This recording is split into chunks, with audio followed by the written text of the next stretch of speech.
législation, on l'a nommé les feux du désespoir, les feux de la colère, par rapport à tout ce qui se passe autour de notre agriculture. Nous sommes très très mécontents de ce qui est en train de se discuter, notamment à Bruxelles, concernant l'agriculture, mais aussi ce qui ressort bien entendu en France, et on considère que le président aussi est très responsable de la situation. Ça concerne déjà le premier sujet, le budget de la PAC. Les élus sont en train de travailler sur la PAC 2027-2030 avec un budget à moins 20%, donc moins de soutien, moins d'aide à l'agriculture.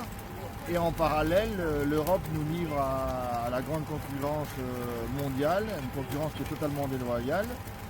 On ne parle pas de l'accord du CETA qui a déjà été signé, qui a mis en danger pas mal de production végétale. L'accord du Mercosur que nos élus s'apprêtent à valider au niveau européen, qui va autoriser l'entrée de volailles produites avec des antibiotiques, l'entrée de viande bovine produite avec des hormones de croissance. Donc ce sont des produits bien entendu totalement contraires au cahier des charges des viandes françaises, qui sont des viandes de très bonne qualité.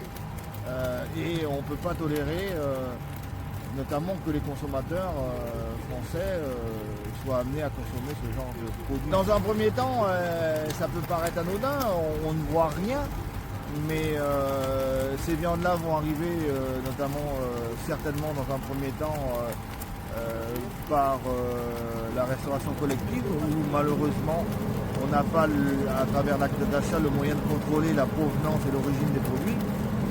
Mais nous invitons les consommateurs à être très très vigilants et bien regarder comment est estampillée la viande, origine France, et ne pas prendre des viandes qui sont d'origine d'autres pays dont on ne connaît pas le cahier des charges. Actu.fr